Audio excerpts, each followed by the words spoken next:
Alrighty, guys, we're back for Murderous Dinos, and this is a Murders at Karlov Manor Standard brew, and I'm Red Cat. Let's go over the deck, then hop right into some ranked. Okay, we got the normal Dino shell, but we do got some new cards packed in, like Case of the Trampled Garden. The Dinosaurs trampled it, if you didn't know. This is a 3-mana enchantment case.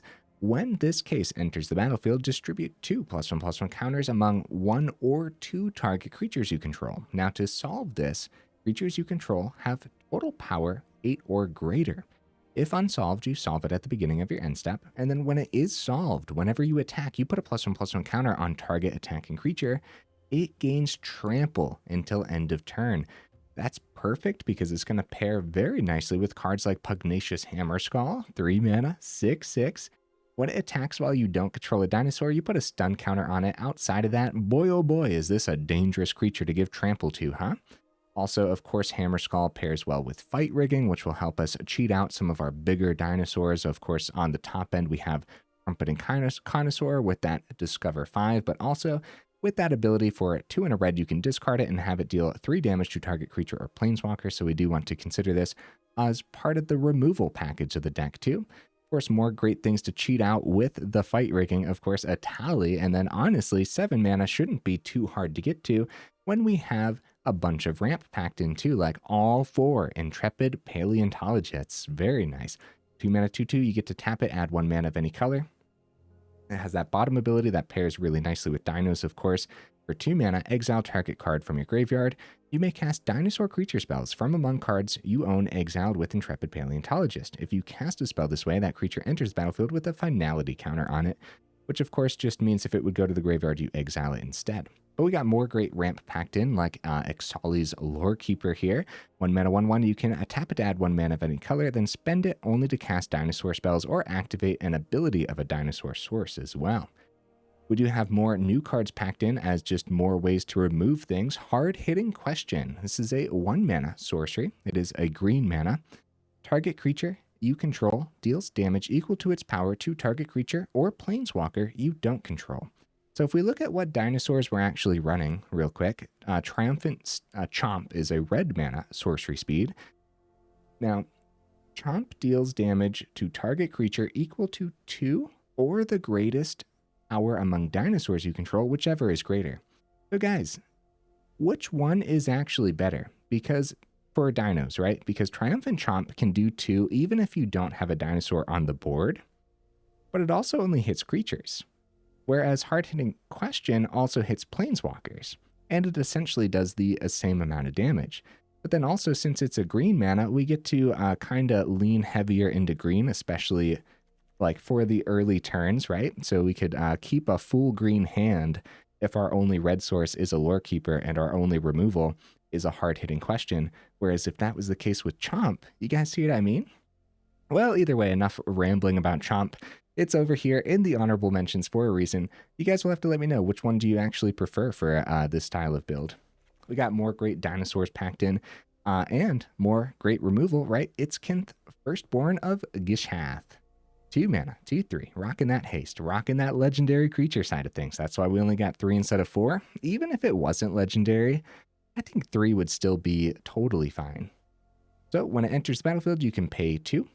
And when you do, target dinosaur you control deals damage equal to its power to another target creature. That's pretty good, man. It doesn't say another dinosaur too, so it could totally just be itself. So it could be 4 mana, deal 2 damage to another target creature. That's pretty cool. More great dinos packed in, couple Rampaging Raptors. That trample, that haste, all really come in handy, huh? We don't actually have any battles in here, but that bottom ability also hits planeswalkers too. So for example, if the opponent drops a Liliana and you have a nice hasty Rampaging Raptor, swing at face, 4 damage to face, take out that Liliana right away too. That's pretty darn good, man. We also have more new cards, Hide in Plain Sight. I thought this would be fun to try out in a dinosaur build. So, the 4 mana sorcery speed.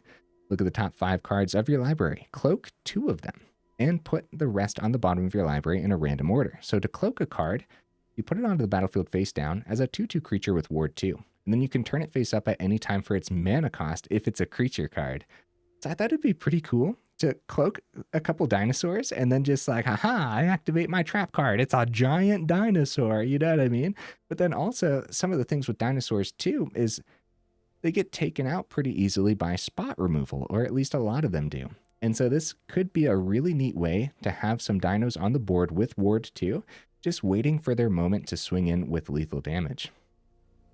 Okay, more awesome top-end dinosaurs. The Hatcher will be a great way to give all of our other big old chunky dinosaurs haste. Also, the Dino Eggs turning into 3/3s is actually pretty good, man. We also have a Bonehoard Dracosaur here. 5 mana, 5/5 flying. First strike is all fine and dandy, but then that bottom ability is actually really freaking good, man. At the beginning of your upkeep, exile the top 2 cards of your library. You may play them this turn. If you exiled a land card this way, you create a 3/1 red dinosaur creature token. If you exiled a non-land card this way, you also create a treasure token too. So just value on top of value with Bonehoard Dracosaur. I don't know why I chose to read this because we saw it a lot when dinos were being played, but it's actually really surprising we don't see this more often, right? Okay, the mana base, guys. We got triple Copperline Gorge. We got triple Restless Ridgeline because the Restless lands really do come in handy often. We got triple Cavern of Souls because having our dinosaurs get countered will break our heart, so hopefully this will help them not get countered. We have all 4 Rockfall Vales because that late game mana fixing is much better than like the early game mana fixing in a build like this, I would say. Rockin' Who Endures, Crucible, Defiance, leaning towards that green because that is what the deck is leaning towards. We do have some more honorable mentions over here. Yearling almost made the cut. Thought about Scytheclaw Raptor as well as Gwenna. Gwenna could be an awesome like one of in this build. Okay, guys, let's see if dinosaurs can still do a thing in Murders of Karlov Manor. Hop into some ranked and see how we do.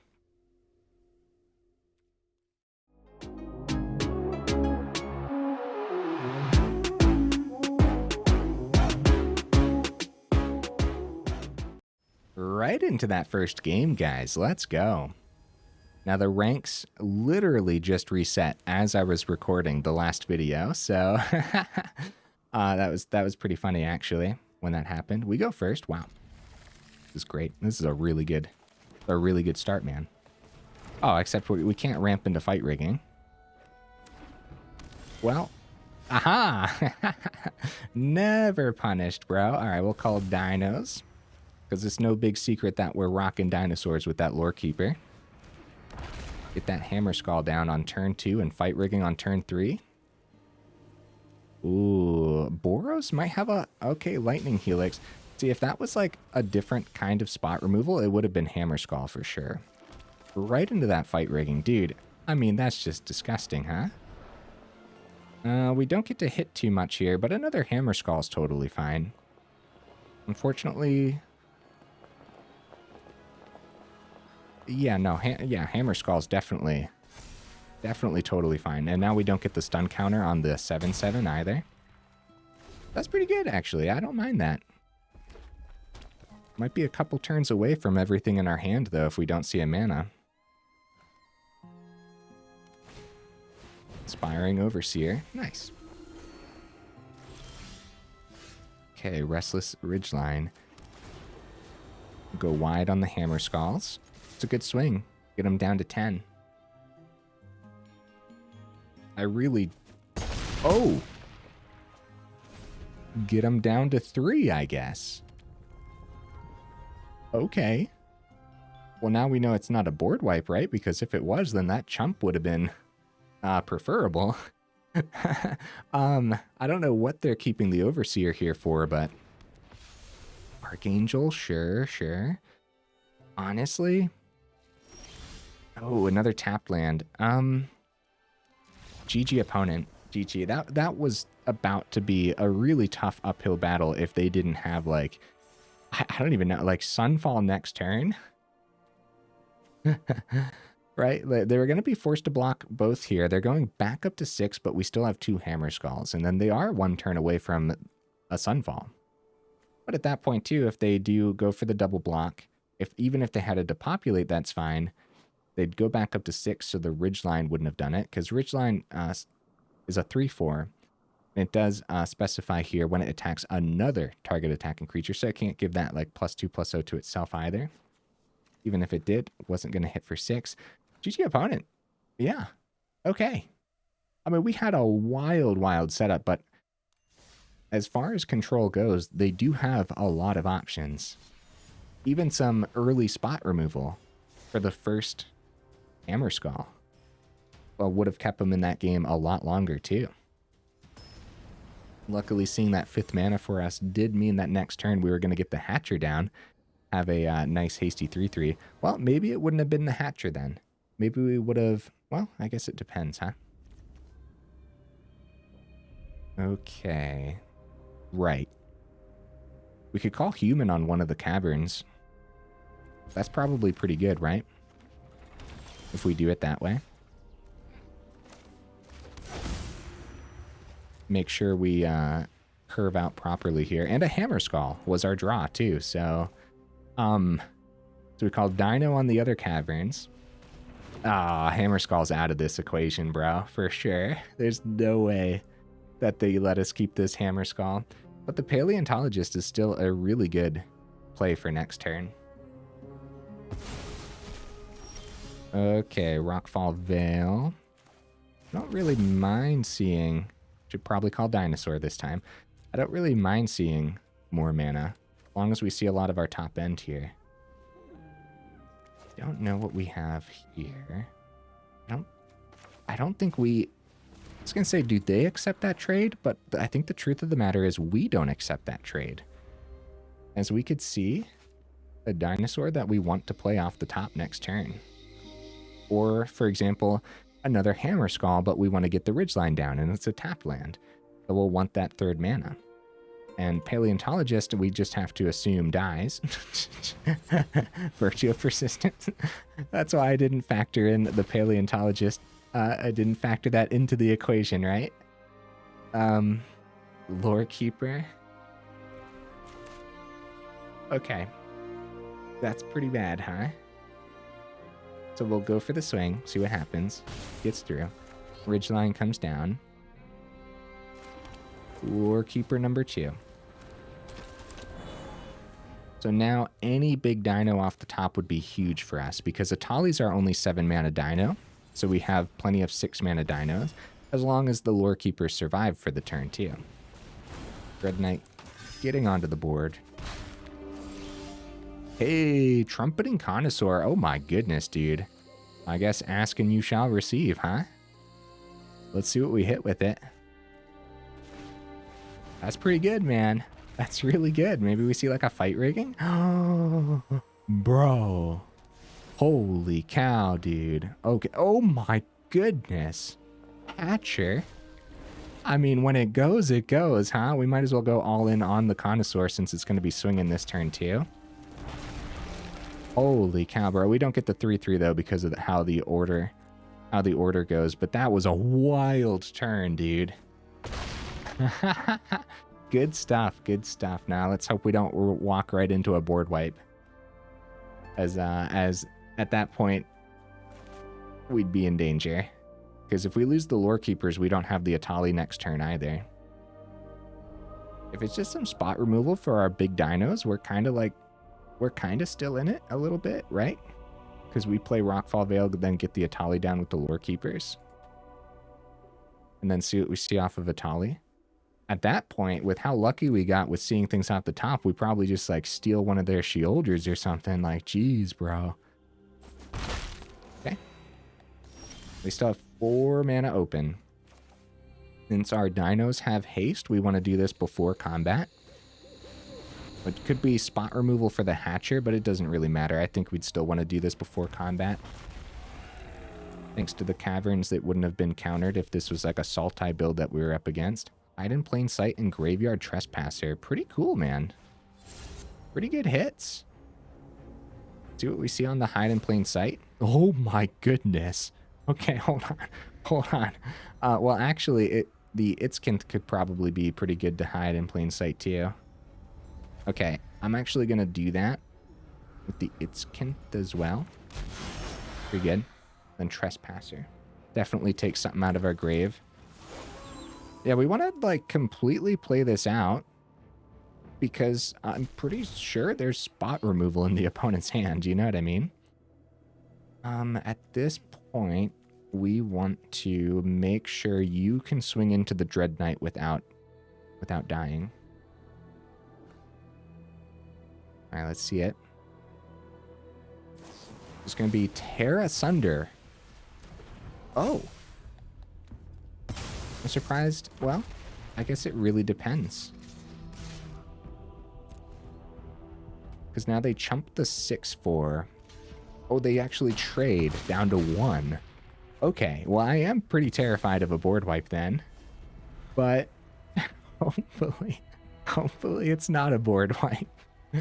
As we have everything on this board, except for the fact that if it is a board wipe and they spend all their mana, Restless Ridgeline will still get there, luckily. Mosswood Dread Knight, down to 1. They paid 1, they gained 1 off the Deep Cavern Bat. Look at that, guys. Very nice. We actually just win with a Trespasser swing here. But, you know, we'll play it out. Okay. GG, opponent. GG. Wow. Dino's doing a thing. Really, really explosive. I don't even know what to say about this one, huh? First of all, like, we could have easily uncloaked the Rampaging Raptor, or for that matter, the Itzquinth, uncloak it for its mana cost. Now, when Itzquinth... Oh, guys, cloaking... Wait a minute. When I picked the Okay, hold on. First of all, yeah, we would have had the 6 mana to uncloak both of these if we wanted. But when it says enters the battlefield, I don't think we would have gotten this ability. Because when it's cloaked, it's just... Its controller may turn it face up, and I don't think that counts as entering the battlefield. So that's noteworthy for sure there, too. Yeah, at that point, like, I was sweating because we do see some board wipes pop up every now and then in Golgari. And there is that new one that even Mono Black can play. I can't remember the name of it right now. We don't see it very often. But it's like destroy all creatures. And then it can also exile as well. Can't remember the name of it right now. I'll have to check in the final thoughts if I remember. Or you guys can let me know in the comments too. If I forget to check, you never know, huh? A case of the Trampled Garden in hand. No dinos, but so many dinos packed in, dude. I'm not even worried about it. Hello, opponent. Hey, dinos. All right. Lorekeeper. Dude, we're ramping into it. No issues. So, Copperline Gorge. Okay. Start with the swing. I don't want to get hit by like an Elspeth Smite though, so maybe we don't attack. Just gonna go for Paleontologist before combat and see if a Lightning Helix picks it up and then we'll swing. Okay, no attacks. Like I said, I don't want to get hit by like a Elspeth Smite styled or Resolute Reinforcements, right? That would have been a great trade for them. So no swings. Yeah, there was a lot that could have happened to our Lorekeeper, huh? Ah, Case of the Gateway Express takes out that Paleontologist. Luckily, that taps him out for the turn. They probably want to get this swing. They definitely say, okay, opponent's not going to be blocking here, so... Rockfall Vale. Okay, we need to get to our dinos a little bit sooner. Case of the Trampled Garden, buffing the Lorekeeper could be good if they have like a second Case of the Gateway Express. Wait, that's literally the only thing we can do. Other than, like, get Restless Ridgeline down and ready. Alright, Case of the Trampled Garden. Buff that Lorekeeper. Go for the swing? Can we outpace them? I don't plan on blocking. We might as well swing.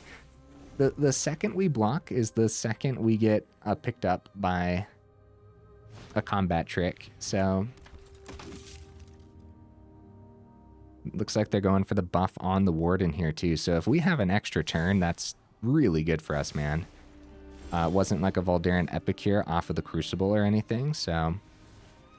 Okay, 1, 2. We do have... I guess we'll call Dino on Cavern. Dinosaur.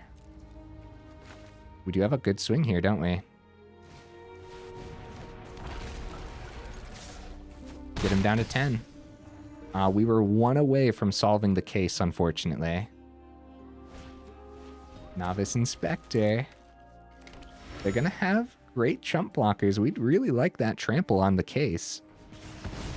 It looks like we're going to get a chance to keep Lorekeeper, which means Trumpeting Carnosaur comes down. We will solve the case, but we won't have the bottom ability for trample until after the fact. Oh boy. Oh boy, guys. I wonder if they go for the buff. I don't think they do. I think this is getting really, really risky for them.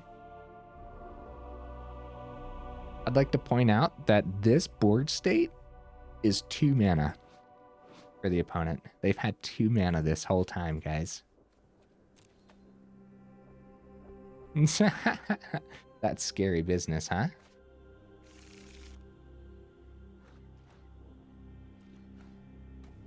What did they end up hitting? Another Knight Errant of Eos. Yeah, they tapped a lot there, huh? Hard-hitting question is pretty good, man. But I think I'd rather just get the Trumpeting Carnosaur down for the turn. We'll have 6. Not a great swing, because now we trade into the Knight Errant. Although we could buff. Yeah, no, what am I saying? We get that Carnosaur down.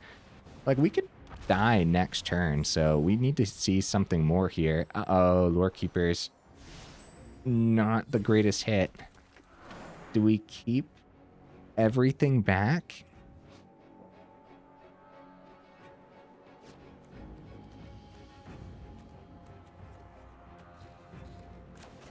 Do we keep everything back? No, I swing. Right? No? Trade?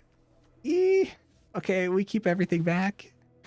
Guys, that's a tough decision because they say, okay, I'll just block with Knight Errant, and then that's 1 less creature on our board. Oh, they're buffing their wide board state, but we have great blocks because now Knight Errant is blocked by our Carnosaur, and then their Warden is blocked by our Raptor. I think holding back was really good. That's all their mana for the turn.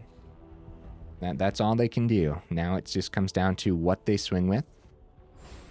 Oh, Knight Errant number 2, though. That's another 5/5. Burns us for 1. Restocks their hand with more 1-mana cards. Okay. With Trumpeting Carnosaur on the board. Ooh, Hatcher. Okay.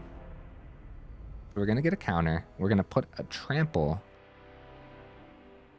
Okay. Well, first of all, this is the only land we can play. Hard-hitting question. Takes care of 1 of the Knight Errants, which are 5/5s, which is pretty important to go ahead and get rid of. So let's go ahead and get rid of 1. We're trying to look for a path through with lethal damage here, and it might just be buff the Raptor once. Trample. Put trample on the Lorekeeper. All right, math is for blockers' turn. Let's do this, huh? So we go full swing. They're at 10. And we'll give trample to the Lorekeeper, right? And then we have the buff on the Raptor as well. Because if we don't full swing, if we don't win this turn, we could easily die next turn. With that War Leader's Call on the board, they could spam down some 1-drops, right? And then full swing. And we just don't have, like, the greatest blocks. Especially... Right, so since we put the trample on the Lorekeeper over here, they're tempted to block the 4/4, but then we still have 12 trample damage over here, plus 1 here, too. They still have... Man, they have a lot of toughness over there. They also don't know what's left in hand here, too. Like, they might be considering a different block. Yeah, they still have 7 toughness. They go all in on the Raptor. They take 8. That is, in fact, enough. Because now the buff on the Raptor... Oh, guys. If they're only taking 8 here, first of all, we take out the Warden. Right, this only buffs up to 6, so we can't get through. Okay. Unfortunately, that's it. I should have kept the Lorekeeper back right here. I should have kept this Lorekeeper back to be able to play the Hatcher, because actually we might have been able to survive. But now, because I opted for the full swing, the Lorekeeper can't block. The Hatcher would have had 3 blockers. Either way, they were probably going to win this turn, right? Even with 3 blockers on the board. Let's see their full swing. Because we're at 17. They have 1, 2, 3, 4, 5, 6. They have 17 on the board. Emodane's Recruiter. Nice opponent. I suppose they were still thinking, like, there could be something in our hand, right? They still don't know what this Hatcher is. Good game, opponent. I could have blocked 10. Oh no, we could have blocked effectively enough there. We would have only taken like 15, right? Bro, we went Mathis for blockers for the turn and it didn't turn out in our favor? What is this? That's like our main strategy, man. It always works. Oh, that's funny though. No, the deck feels pretty solid so far, doesn't it? Dinos really feels like it's doing a thing. All right, opponent, what you bring to the table, buddy? Ooh, see, now we have none of our early ramp, though. This is a lot of our late game dinos. Opponent goes first, too. With those card sleeves in this hand, we might be in big trouble. All right, we should mulligan, huh?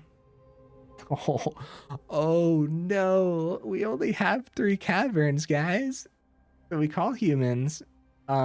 We don't have a green source for fight rigging when it comes time. We don't have a green source for hard-hitting question. Oh no.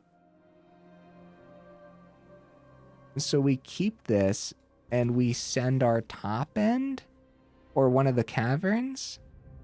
Oh crap, dude, this is really bad. One of the caverns probably, right? Because I suppose we have a lot higher chance of hitting more land. Novice Inspector, oh dear.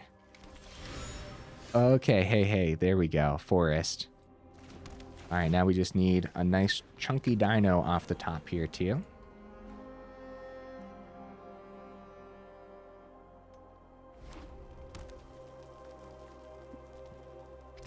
Dude, these Boros decks are terrifying.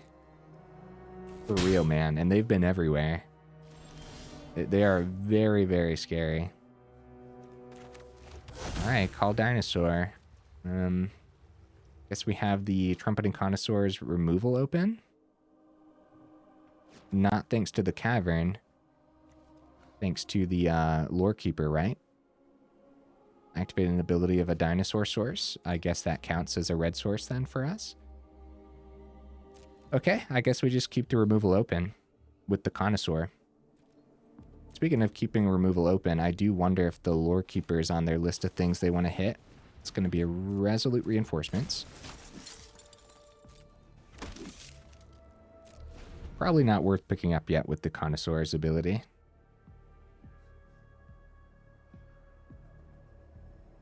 More of our mid-game dinos would be nice, right? Our 3s and our 4s. Epicure, still not worth it. I think the best one to hit would be like Warden. They called Human on the Cavern too. Novice Inspector. That's a board. That is in fact a board. At this point, I do wonder if we actually go Lorekeeper into... Oh, crap. Knight Errant of Fios. Guys, I should have attempted the Carnosaur. As soon as they got their 5th creature down, we should have put Carnosaur on top of the stack for it before they were able to cast the Knight Errant. I should have completely anticipated Knight Errant for the turn, for sure. Now Trumpeting Carnosaur just feels silly. At this point, maybe just keeping them as 6-mana cards would be fine too. Especially since they could easily restock this board state as well. Well, the fight rigging can come down.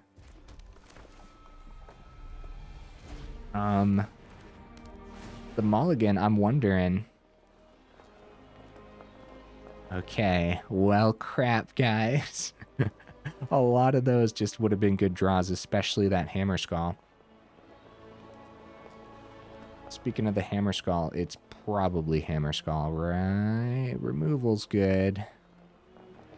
When it ETBs, it's probably just Hammerskull, though, just a better blocker. And we are in danger, bro. I bet we could lose this turn. I bet we could. What would it be? I guess, like, yeah, Imodane's Recruiter. Oh, no. Oh, no. Okay, 1, 2, 3, 4, 5. So that is 18 damage on their board. So I guess Recruiter's a good trade, but now we have less ramp. But I mean, we're forced to block regardless. So we might as well take 15 down to 3. Okay. Uh-oh. Uh-oh, guys. Well, the mana actually isn't terrible. But yeah, no, this one definitely did not work out in our favor. And I think a huge part of that is actually me not dealing with this Knight Errant of Eos before they played it, right? Not anticipating the fact that they have 5 creatures on the board. So that's just something like the more we practice against that Boros deck, the more we'll know, like, hey, 5 creatures, we should probably do something before they can cast that. At that point, they would have been, with 4 creatures, that would have actually been the end of their turn. Without restocking, the only thing they ended up restocking their hand with was Resolute Reinforcements. That's tough. It's actually tough. I don't know if there was going to be a way through there. We kept the first hand, it was going to be way too slow, but maybe we would have drawn a little better than what we ended up drawing too, so. I don't know, I guess you never know, huh? Still though, so far, the deck feels relatively packed with power.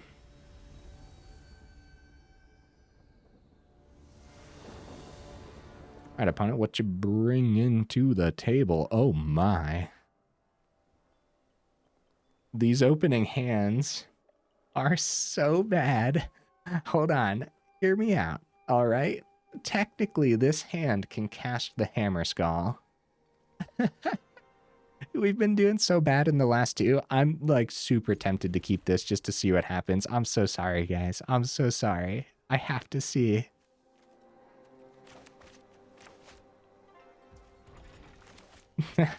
There's no better time to test out super janky hands than right after the ranks reset too.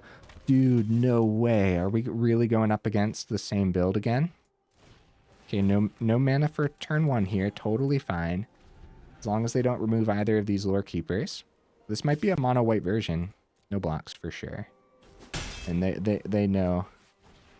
They know we don't even want to lose one of these Lorekeepers. Double frontliner, wow. There's some mana, good stuff. We got a good blocker down now too.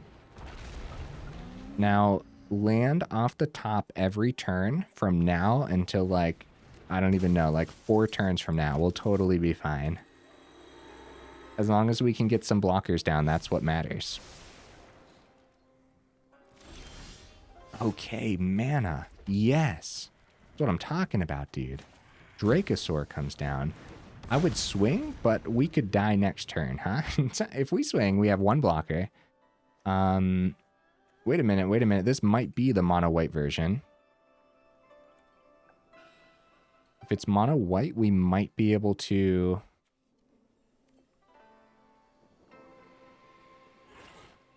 We shouldn't risk it, huh? We shouldn't risk it, especially if this game ends up being the last match of the evening, which it might be. I'm going to try to get one more in after this, but you never know sometimes. The first strike on Bonehoard is really, really good, man. Oh, there's their red source. Okay, we do get a treasure. Hey, there we go. Ramp over there. Second board, Bonehoard comes down. If we use both of these, we'll still have 2 open for Paleontologist, which will probably be the play, right? So Paleontologist. They still have 3 open. Now do we start to consider the full swing? I have 2 blockers back. we put enough pressure on their face. So like if we do this and they end up chumping, that's good for us. But if they end up taking this too, then we put lethal in the air with the second Dracosaur. And Seed of the Empire doesn't get them there. So they do go for the chump, which is just not bad for us. Getting creatures off the board that way. And then extra first strike blocker. Hopefully we're okay, guys. Hopefully the swing was worth the risk. Modane's Recruiter. Oh, they actually go for the train the troops side of things here. Do you have 10 in the air? They do go into the air with the Warden. Luckily, the first strike's still pretty good. Let's see what we see on the Bonehoard. Oh, wow. Oh, wow. Look at all the land, guys. That's a little silly, huh? Okay, what do you guys think? Another Math is for Blockers turn? All right, so we'll play a forest. No worries there. We got hard-hitting question. Oh, that's gotta be it, right? I mean, that's just gotta be it. Hard-hitting question, take out the Warden, full swing. We'll be able to get 2 blockers back with the hide in plain sight. 2. If I would have... Yeah, GG opponent. We brought it back up to a 60% win rate, but gotta be 100% with you guys as we are 36 minutes in. I actually really believe in what the deck has been able to do so far. Is the hide in plain sight card worthwhile so far, though? It actually seems really cool to me. I don't know why. There's just something so neat about like hiding a couple dinos face down and then like, surprise, big dino. But is it necessary? Probably not. But like, I don't know. I'd like to see it actually do a thing here. Like at that point, see, we were so set up already where we just didn't even need it, but it still would have been a neat card. Okay, nice. We actually have like a normal hand here too. Yeah, sometimes you can keep like the worst hands ever and then the draws are just perfect. And that last game really showcased that night. Dude, there's no way. There's no way that this is the Boros build. It's the Boros build. Oh, no. Oh, no, guys. Well, I mean, we have proof that we can get there. And actually, this hand is so good. The case of the Trampled Garden is like really, really good for this board state right now. Holy cow, dude. Yeah. Yeah, this is going to be a good game. Hard-hitting question, of course, that removal is going to be good. Go for reinforcements on their turn because Warden's ability, sorcery speed. They go for the taps, which means we have terrific swings here, guys. If we go all in on Hammerskull, what are the, like, what are the removal spells that this Boros deck runs? What are the removal spells? I think I'm going to spread the counters just in case. Swing for 9, and I don't think we end up dying this turn. Oh, the stun counter could be really bad. I gotta be 100% with you guys. I wasn't thinking about the stun counter. That locks the Hammerskull down for next turn. But Lorekeeper survives here, so Bonehoard's coming down on turn 4. Without the swing, we actually don't get the solved. So whenever you attack, you get a +1/+1 counter. Get that trample too. By Aaron Avios. This could easily be Boros's, guys. With hard-hitting question, we could hit the Knight Errant. They grab an Imodane's Recruiter. We're at 19 right now, and they do have a swing with the Warden. But they could also buff the Warden, knowing that Hammerskull is tapped out, and then they go for the wide swing next turn. Unfortunately, that is a little bit better for them, I would say. Uh-oh, guys. Uh-oh. I should not have swung with the Hammerskull.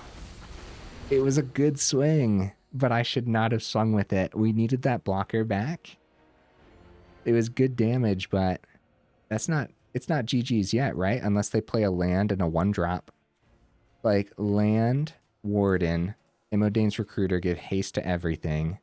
Then they got 1, 2, 3, 4, 5, all getting buffed by 1. That's 10. Case of the Gateway Express. Bonehoard's out of the equation. They get to set up with Warden for next turn, swing 2. Dude, opponent just playing the long game here is so much better than looking for that full swing, right? Unless they ended up missing lethal. I was going to math it out with the Recruiter here. Because at that point with the Bonehoard, we were going to block the Knight Errant, which was going to be 5 getting through with Recruiter. And then another 4 here. So they had 14 if it was just the Recruiter play. Down to 7. Hammerskull untaps, and they lose. Hold up. Yeah, they need something, I was going to say. But hard-hitting question. Takes out the Epic here. Guys, we have lethal. Case of the Trampled Garden. That should be it. Okay. Very nice. Hard-hitting question. Take out their 1 blocker. Go for the swing. Put a counter on Lorekeeper. Totally fine. GG opponent. Anyone's game. Like, period, dude. Like, there's just, like... There's no way that couldn't have gone either way, like, the whole time. You know what I mean? If I didn't swing with the Hammerskull earlier and risk the stun counter, would we have actually had lethal there? I mean, we would have had 7 less damage earlier, but maybe... I mean, Bonehoard was going to get picked up by the case regardless. Yeah, not half bad, guys. And, the losses kind of... The losses kind of felt... They were pretty messy, I want to call them, right? Like the... I don't want to say unlucky. It just kind of felt messy, right? And the losses were likely my fault too.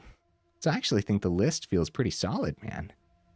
Oh, nice. I got to build around the Spirit of Justice, guys. It looks like I have 2 of them now. That's good. Okay, guys. Here's the deck list again. We got a good chunk of games in a short amount of time. We're only 41 minutes in, actually. That's pretty solid, man. For a mid-range build, it's very aggressive, huh? When I put this on Aether Hub, I'm not even going to put the title jank. When I put it on Aether Hub, I'm going to call it like aggro mid-range. I think it totally fits that build quite nicely. Case of the Trampled Garden was actually sick. Of course, Fight Rigging did the thing today too. Hard-hitting question. Yep, you need that removal, period. I like that this can also hit Planeswalkers. Remember, we brought up the Chomp, or whatever it's called, Triumphant Chomp, in the honorable mentions. Make sure in the comments, maybe you ended up skipping past that part where I said it. Make sure in the comments you let me know, which one would you prefer, hard-hitting question or Triumphant Chomp? I'm leaning towards hard-hitting question. I also like that it's also just a green mana too, so we can focus on those early green sources here quite nicely. Other than that, we had Hide in Plain Sight packed into this dino build too.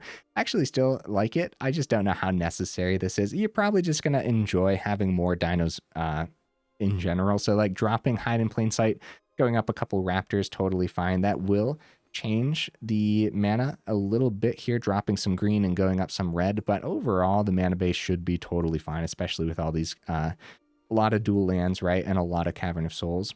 We didn't actually get a chance to swing in with our Restless Ridgeline today, did we? But I still think having the 3 of is still going to be necessary in a Sunfall style meta. What do you guys think? Yeah. Yeah, don't forget Trumpeting Carnosaur acting as a little bit of removal too. Didn't come into play as much as I would have hoped today, but that might have been my fault too. I feel like I could have piloted this a lot better overall too. So maybe I just wasn't doing the deck justice. I could totally see ranking up with this, but since the ranks reset, we were only chilling in gold anyways. So it's hard to say, but it felt good, huh? It felt pretty good. So let me go over the changes again, because I rambled a little bit there. So we could drop Hide in Plain Sight and just go up some more dinos and be completely happy about it. Some early dinos would be good. Maybe another 3-drop dino. We had some over in the honorable mentions, like the Raptor. That could be cool. Could just, since it's a 4-mana card, we could just go up a couple more Rampaging Raptors. The Trample Haste is so dang good, man. So, or we could keep them, right? More testing required. Like, I don't mind being able to cloak some dinos and then surprise dinos. But it does take away some of the ETB effects. Like if you cloak an Etali, for example, you're not going to get the ETB. Same thing with Itzquinth. But also just like, surprise, Bonehoard Dracosaur swinging in for the turn. That's pretty cool, man. So it doesn't like act as card draw, but grabbing 2 creatures that you could spend your mana on in that mid game after you're starting to fizzle your hand out. I don't know. It just seems cool. I don't know. I'm going to say more testing required. When I play the build, I think I'm going to keep both of these in. Maybe we want to just test one instead. Maybe we drop one and go up that third Rampaging Raptor. That could be pretty cool at least. Okay, guys. Hey, enough rambling. You made it this far into the video for real. Y'all are champions. I super duper appreciate you. Make sure you check out that description where we got that Discord link, as well as that Patreon link if you're interested in supporting the channel that way. Okay, guys. Hey, I will see you in the next video.